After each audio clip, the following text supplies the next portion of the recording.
हमारा आज का टॉपिक है ईएमएफ इक्वेशन ऑफ ट्रांसफार्मर।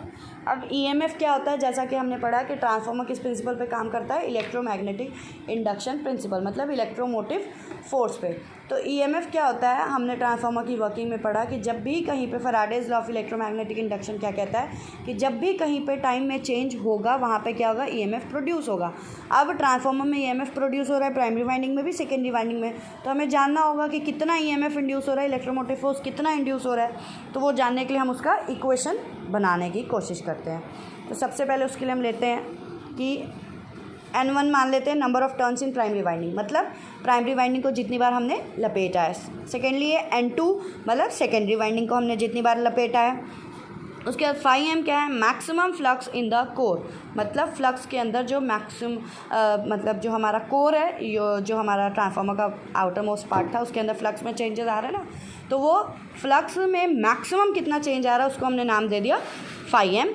और एफ़ क्या है, frequency of the AC supply, जो कि हर्ट्ज में मैंने तुम लोग को पहले ही बताया था कि फ्रीक्वेंसी क्या होती है कि एक सेकेंड में या एक यूनिट टाइम में कितने ऐसे साइकिल्स कंप्लीट कर रहे हैं हमारा, उसको हम क्या ऐसे कितने सिग्नल्स का साइकिल जा रहा है एसी सिग्नल का, उसको बोलते हैं फ्रीक्वेंसी। इंडिया में वो जाती है 50, इसलिए हमारी इंडिया की फ्रीक्वेंसी है 50 हर्ट्ज।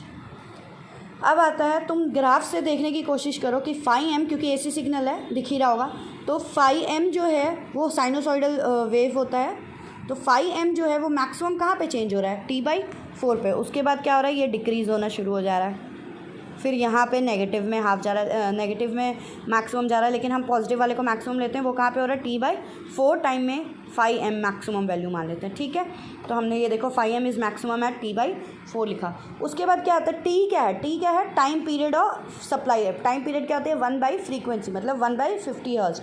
तो उतने टाइम में हमारा एक सिग्नल जा रहा है, कह लो। ऐसे इंडिया की फ्रीक्वेंसी 50 है, तो 1/50 जब हम लेंगे मतलब एक साइकिल कितनी देर में जा रहा है, इतने सेकेंड्स में जा रहा है ना, इसीलिए ठीक है। तो अब average rate of change of flux लेंगे हम। Average rate of change of flux क्यों, कि मान लो जैसे मेरी एक क्लास है, जैसे हमारी अपने वोकेशनल की क्लास है, तो हम क्या करते हैं कि मान लो मैं किसी ने डाटा मांगा कि आपकी क्लास की जो है एवरेज वेट कितनी है, तो मैं क्या करूँगी, हर एक बच्चे का वेट नापूँगी, ठीक। हर एक बच्चे का वेट नाप के जितनी हमारी क्लास में जो हमारे 22 बच्चे हैं मैंने उससे डिवाइड कर दूँगी। मान लो किसी का 10 है, किसी का 15 है, किसी का 12 है, किसी का 20 है, किसी का 25 भी हो सकता है। सबको 22 बच्चों के वेट्स को जोड़ के फिर मैं 22 से डिवाइड कर दूँगी, तो हमारा एवरेज आ जाएगा। तो एवरेज का मतलब क्या होता है, बेसिकली अब कोई भी मांग दे कि आपकी क्लास का एवरेज वेट कितना है, तो जो सबको जोड़ के डिवाइडेड बाई करके आया है वो हम बता देंगे जी हमारे क्लास का एवरेज वेट इतना है। तो सेम ऐसे ही average rate of change of flux, average मतलब कि क्या कर रहे हैं कि फ्लक्स में हम मान लेते हैं कि स्टैंडर्ड ले लेते हैं कि इतना चेंजेस आ ही रहा है। हमने क्या किया, सारे टाइम पे जो चेंजेस आ रहे हैं उनको जोड़ के जितने टाइम में हो रहा है उससे डिवाइड कर दिया, तो हम उसको बोलते हैं एवरेज। अब कैसे निकालेंगे, फाई एम चेंज कितना हो रहा है, मैक्सिमम यहाँ से यहाँ तक फाई एम -0, और कितने टाइम में, T/4 -0 है ना, 0 से शुरू होकर T/4 तक। तो ये क्या बन जाएगा, फाई एम बाई T/4, मतलब T/4 मतलब हमारा एवरेज कितना फ्लक्स में चेंज आ रहा है, फाई एम बाई T/4। अब इसको जब करेंगे, टी की वैल्यू देखो ऊपर 1/f है, हमने टी की जगह 1/f रख दिया, ये वाला 4 यहाँ पे ऐसे ही आ गया और ऊपर, तो फाई एम बाई 1/4f बन गया। जब हम इसको उल्टा मतलब ये 4f ऊपर चला जाएगा तो ये बन जाएगा average rate of change of flux हो गया 4f फाई एम, जो कि नापेंगे हम वेबर्स पर सेकेंड में, ठीक है। अब आता है, अब इंड्यूस ईएमएफ पर टर्न, मतलब ये तो हमने एवरेज निकाला।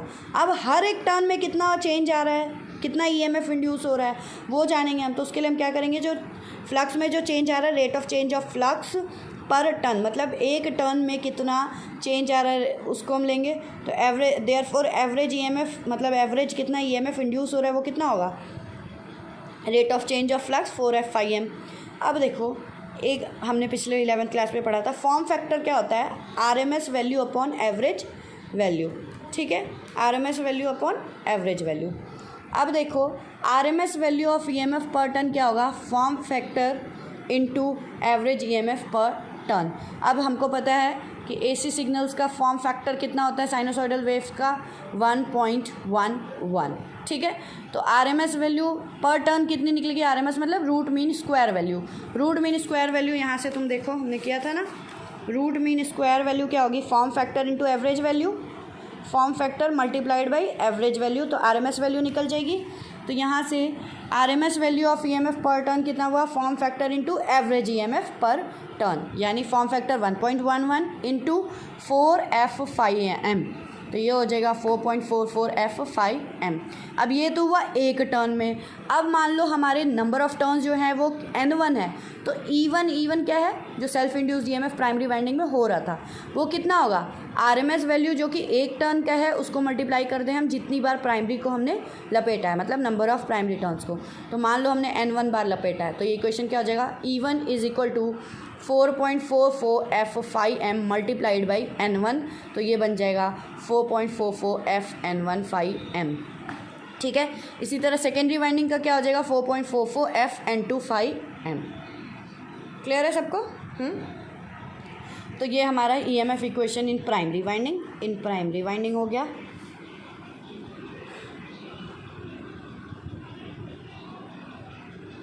In primary winding, in secondary winding.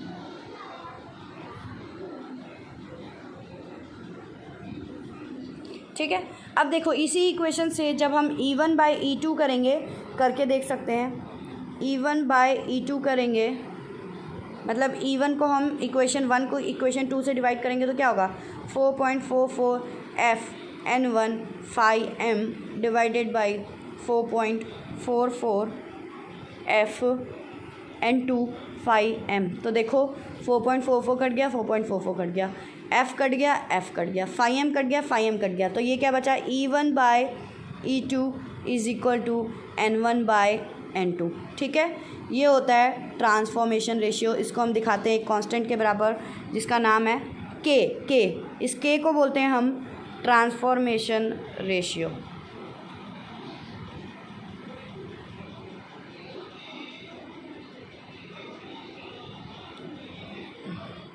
बाद में इस ट्रांसफॉर्मेशन रेशियो में हमारी एक और चीज़ आ जाएगी, वो बनेगा पूरा ट्रांसफॉर्मेशन रेशियो का इक्वेशन होता है E1 by E2 is equal to N1 by N2 is equal to I2 by I1 is equal to K। ठीक है, ये पूरा हमारा क्या हो गया, ट्रांसफॉर्मेशन रेशियो, जिसको हम इसको K को हम क्या बोलते हैं, ट्रांसफॉर्मेशन रेशियो। ट्रांसफॉर्मेशन रेशियो क्या है, ये पूरा इक्वेशन। और अगर N1 बाय N2 मतलब number of turns in primary divided by number of turns in secondary, इसको बोलते हैं हम टर्न्स रेशियो। क्या बोलते हैं, टर्न्स रेशियो। ठीक है, N1 क्या है, जितनी बार हमने प्राइमरी वाइंडिंग को लपेटा है, N2 क्या है, जितनी बार हमने सेकेंडरी वाइंडिंग को लपेटा है। तो जब हम primary winding divided by secondary winding के नंबर ऑफ टर्न्स को कर देंगे तो हमें मिलता है क्या, टर्न्स रेशियो। मान लो एग्जांपल में कि अगर हमने प्राइमरी को N1 जो है वो हमारे 50 टर्न्स हैं और N2 हमारा 80 टर्न्स है, तो हमारा टर्न्स रेशियो जिसको हम T से दिखाएंगे, टर्न्स रेशियो T से दिखाते हैं, ये क्या होगा, 50 बाय 80, 0 कट गया, दैट इज़ 5 बाई 8, यानी 5:8 हमारा क्या होगा, टर्न्स रेशियो। ठीक है, अब देखो जब भी हम कोई ट्रांसफार्मर बनाने चलते हैं ना, तो एक्चुअल में तुम खुद सोचो कि अगर हम पूरा ट्रांसफार्मर बना देते हैं और उसके बाद हमें पता लगे कि जी हम जितना इनपुट दे रहे थे उस हिसाब से हमें आउटपुट नहीं मिल रहा, या जिस तरह का हम ट्रांसफार्मर बनाना चाह रहे थे कि हमें इतना आउटपुट मिले वो नहीं मिल रहा, तो हम ये तो करेंगे नहीं। तो उसके लिए वो क्या करते हैं, ये ट्रांसफॉर्मेशन रेशियो एक जस्ट ह्यूमन मेड टेक्निक है, कह लो ह्यूमन मेड कैलकुलेशंस हैं। इसके थ्रू वो क्या करते हैं कि बताते हैं, पता करते हैं इस फॉर्मूले पे रख के, इस रेशियो पे रख के कि कितना इनपुट दें तो कितना आउटपुट मिलेगा, एक तरह का अंदाज़ा लेते हैं। तो उस हिसाब से हमारा ट्रांसफार्मर वो कंस्ट्रक्ट करते हैं, क्योंकि पूरा बना के एंड फिर गलत हो कुछ चेंज करना इस मुश्किल, तो इसीलिए वो क्या करते हैं, इस तरह कैलकुलेशन करके वो चेकआउट करते हैं, इसलिए हमारा ट्रांसफॉर्मेशन रेशियो हो जाता है। और टर्न्स रेशियो आप लोगों ने देख ही लिया। ठीक है, अब मान लो टर्न्स रेशियो से एक और बात पता चलती है, मैंने तुम लोगों को स्टेप अप और स्टेप डाउन ट्रांसफार्मर बताया था। तो मैंने उसमें तुम्हें सिंपल लॉजिक क्या दिया था कि जब N1 जो है वो क्या है, N1 जो है वो N2 से ज़्यादा है, तो दैट इज़ स्टेप डाउन। क्यों स्टेप डाउन, क्योंकि इनपुट ज़्यादा था, आउटपुट कम। N1 ज़्यादा है मतलब V1 ज़्यादा होगा और V2 कम, तो इनपुट ज़्यादा आउटपुट कम, तो स्टेप डाउन। दूसरा क्या बताया था, अगर N2 ज़्यादा है और N1 कम है तो इसका मतलब क्या हुआ, स्टेप अप।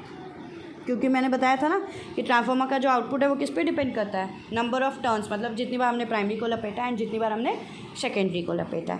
ठीक है, अब यहाँ से भी एक लॉजिक हो सकता है कि N1/N2 मतलब जो हमारा 50/80 आया था, अब तुम देखो ऊपर वाला कम है, नीचे वाला ज़्यादा है ना, तो इसका जो रेशियो होगा वो क्या होगा, 1 से कम आएगा ना, 5/8।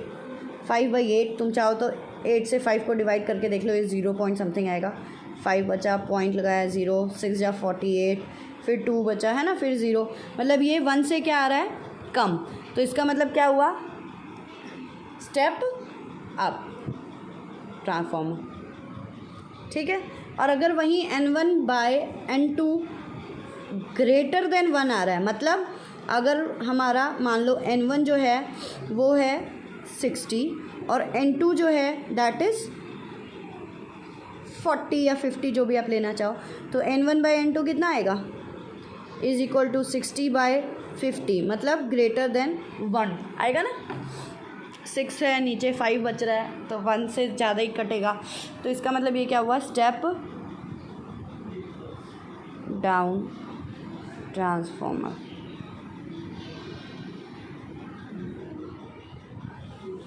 क्लियर है सबको, हमारा आज का टॉपिक इतना ही था। ठीक है, अच्छा एक और चीज़ इसमें रह गई है, वो ये कि आइडियल ट्रांसफार्मर, आइडियल क्या होता है, कोई भी चीज़ को आइडियल हम क्या बोलते हैं, जब उसके अंदर कोई भी कमी ना हो, मतलब जो हम चाह रहे हैं वो ही चीज़ एकदम परफेक्ट हमें निकले, जबकि ऐसा कुछ भी पॉसिबल नहीं है, लेकिन किताबी लैंग्वेजेस में कम प्रैक्टिकली पॉसिबल नहीं है, बट थियोरेटिकली हम सोच सकते हैं कि ट्रांसफार्मर एक केस में क्या हो रहा है कि बिल्कुल आइडियल ट्रांसफार्मर, मतलब कोई लॉसेस नहीं है, कोई कमियाँ नहीं है उस ट्रांसफार्मर में, उसको बोल सकते हैं हम आइडियल ट्रांसफार्मर। क्या बोल सकते हैं, आइडियल ट्रांसफार्मर। तो आइडियल ट्रांसफार्मर की केस में क्या होगा, जो यहाँ पे E1 एंड E2 था ये V1/V2 भी हो सकता है। ठीक है, इसमें जो E1/E2 था it can be V1/V2 also in case of ideal transformer. ठीक है बच्चों, आज के लिए हमारा इतना ही, और अगर किसी को डाउट है तो प्लीज़ मुझे लाइव चैट भी कर सकता है, इवन कमेंट सेक्शन में भी दे सकता है, या मुझे व्हाट्सअप कर सकता है। ठीक है, थैंक यू।